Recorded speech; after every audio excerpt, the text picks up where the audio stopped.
سلام، وقت همگیتون بخیر. امیر هستم در چنل تکنوتل. اینجا با همگی اخبارها، خبرها، فرضیه‌های مختلفی مورد بررسی قرار میگیره و اینکه این اتمام کار این چنل نیست و قرار بعد از اینها مسئله های روز و اخبار تکنولوژی زیادی رو بررسی کنیم.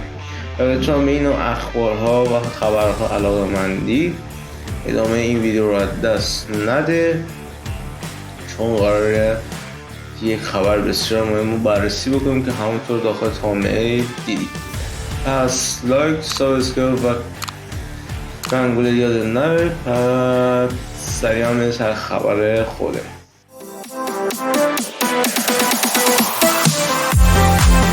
خب چند روز پیش شرکت مایکروسافت اعلام کرد که کمپانی بلیزارد رو رسما به قیمت 70 میلیارد دلار خریداری کرده. این خبر به شکل رسمی از وبلاگ خود ایکس باکس منتشر شد. به دنبال این خرید مایکروسافت فرانچایز زیادی به دست آورده که از جمله اینا کال آف دیوتی، دیابلو و اوورواچ هستند. و مایکروسافت در ادامه اعلام کرد که قصد به محض واسطه شدن قرارداد و سریع‌ترین زمان ممکن بازی‌های اکتیویژن بلیزارد رو به گیم پس‌های خودش PC و کنسول اضافه کنه.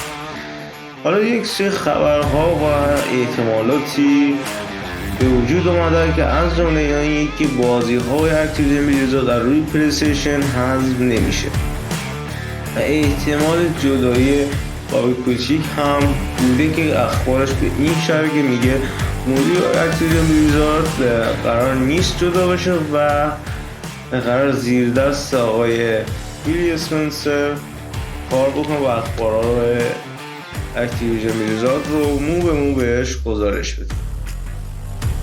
و این بود خبر مهم گیم که یک آشوب بسیار عظیمی در این حوزه برپا کرد. مرسی که تا این دقیقه همراه ما بودید. لایک یادتون نره و اینکه این سایت خود مایکروسافت هستش که شما میبینید و این هم داخل سایت که قرار داخل این اتفاقات زیادی بیفته و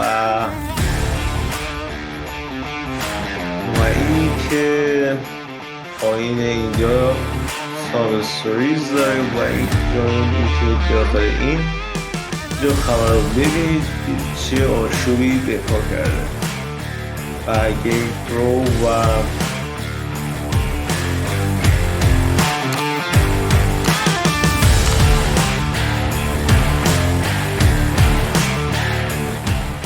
گیم استار خبرهای زیادی در این زمینه گذاشتن که الان کمتر شده.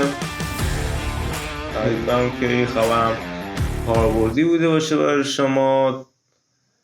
فعلا خدا نگهدار.